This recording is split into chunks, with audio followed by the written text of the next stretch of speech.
দিল্লিবাড়ির লড়াইয়ে কেন্দ্রীয় নেতৃত্বের তরফে কার্যত অগাধ স্বাধীনতা পেয়েছিলেন শুভেন্দু অধিকারী।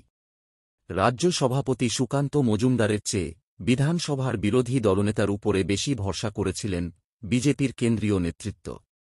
বিশেষত কেন্দ্রীয় স্বরাষ্ট্রমন্ত্রী অমিত শাহ বাংলার ভোটে শুভেন্দুর মতামতকেই বেশি গুরুত্ব দিয়েছিলেন বলে বিজেপির অন্দরেই আলোচনা ছিল। কিন্তু গোটা দেশে বিজেপির শক্তিক্ষয়ের দিনে বাংলাতেও বড় ধাক্কা খেয়েছে পদ্ম শিবির। সেই ধাক্কার পরে বিজেপিতে শুভেন্দুর ভবিষ্যৎ নিয়ে নানা প্রশ্ন উঠতে শুরু করেছে। এই নির্বাচনে বিজেপি ভালো ফল করলে আগামী বিধানসভা নির্বাচনে বিজেপির মুখ হয়ে উঠতে পারতেন শুভেন্দু। কিন্তু ফলের যে ইঙ্গিত, তাতে মুক্ত দূরস্থান, মুখরক্ষা করাই মুশকিল বিরোধী দলনেতার। শুভেন্দুর সবচেয়ে বেশি সমালোচনা হচ্ছে মেদিনীপুর আসনে অগ্নিমিত্রা পাল এবং বর্ধমান দুর্গাপুরে দিলীপ ঘোষ পিছিয়ে পড়ার কারণে। এটা সর্বজনবিদিত যে শুভেন্দুর ইচ্ছাতেই দিলীপকে তাঁর জেতা আসন থেকে অন্যত্র সরিয়েছিলেন বিজেপির কেন্দ্রীয় নেতৃত্ব। একটা সময় দিলীপ বেঁকে বসবেন বলেও মনে করা হলেও নেতৃত্বের প্রতি আনুগত্য দেখিয়ে 2019 সালে 2500-এর কম ভোটে জেতা আসনেই প্রার্থী হন বিজেপির প্রাক্তন রাজ্য সভাপতি। অথচ গত লোকসভা নির্বাচনে মেদিনীপুরে দিলীপ জিতেছিলেন প্রায় 89,000 ভোটে। সেই সঙ্গে দিলীপের নেতৃত্বেই 18টি আসনে জয় পেয়েছিল বিজেপি। পদ্মশিবিরের অনেকেই বলতে শুরু করেছেন, শুভেন্দু গোঁদ ধরে বসে না থাকলে মেদিনীপুরে পিছিয়ে পড়তে হতো না। রাজ্যের সবচেয়ে সফল সভাপতি দিলীপকেও আনকোরা আসনে গিয়ে পরাজয়ের মুখে পড়তে হতো না। এ নিয়ে ইতিমধ্যেই সরব দিলীপ ঘনিষ্ঠ বিজেপির আদি নেতারা।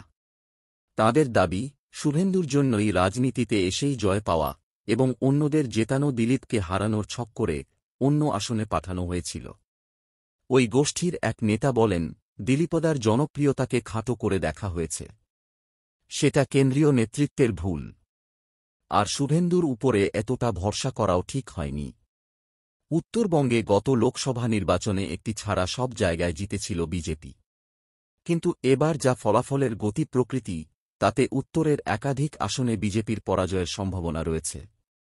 দোলাচল রায়গঞ্জ আসন নিয়েও উত্তরে এই আসনে শুভেন্দুর ঘনিষ্ঠ হিসাবে পরিচিত কার্তিক পালকে প্রার্থী করে বিজেপি। আপাতত এগিয়ে কার্তিক। শুভেন্দুর পছন্দ হিসাবে অগ্নিমিত্রা ছাড়াও 5 বিধায়ককে টিকিট দিয়েছে বিজেপি। বর্ধমান পূর্বে অসীম সরকার, ঘাটালে হিরণ চট্টোপাধ্যায়, বারাসতে স্বপন মজুমদার, মুর্শিদাবাদে গৌরীশঙ্কর ঘোষ এবং আলিপুরদুয়ারে মনোজ টিগ্গা। এদের মধ্যে মনোজ ছাড়া সকলেই শুভেন্দুর পছন্দের প্রার্থী। কিন্তু মনোজ ছাড়া কেউই জেতার মতো জায়গায় নেই। সকলেই বড় ব্যবধানে পিছিয়ে রয়েছেন। শুভেন্দুকে কেন প্রার্থী বাছাইয়ে এত স্বাধীনতা দেওয়া হল, কিংবা নিজের মতো করে প্রচার করতে দেওয়া হল কেন, সে প্রশ্ন তোলা হচ্ছে।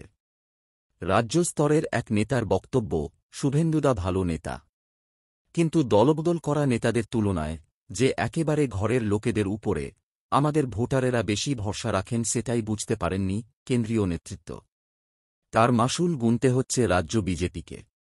শুধু প্রার্থী বাছাই নয়, প্রচারেও মুখ্য ভূমিকা নিয়েছিলেন শুভেন্দু। গোটা রাজ্যে সদেরেক সভা এবং রোড শো করেছেন। অনেক পরিশ্রম করেছেন ঠিকই, কিন্তু দিনের শেষে হাসি নেই তাঁর মুখে। বারবার তৃণমূলকে আক্রমণ করেছেন। চ্যালেঞ্জ ছুড়েছেন শাসক দলের সর্বভারতীয় সাধারণ সম্পাদক অভিষেক বন্দ্যোপাধ্যায়কে লক্ষ্য করে। কিন্তু ভোট গণনার সকাল থেকেই কাঁথিতে নিজের বাড়ি শান্তিকুঞ্জেই রইলেন শুভেন্দু। ভোটের ফল অনুকূল হলে তিনি কলকাতায় আসতেন বিকেলের দিকে। কিন্তু এখন সে সম্ভাবনা নেই বললেই চলে। কারণ তাঁর ঘরের আসন বলে পরিচিত কাঁথি ও তমলুক আসনেও দুপুর পর্যন্ত খুব সুবিধাজনক জায়গায় নেই বিজেপি। কখনো এগিয়ে যাচ্ছে তৃণমূল, কখনো বিজেপি। সব মিলিয়ে উদ্বেগেই থাকার কথা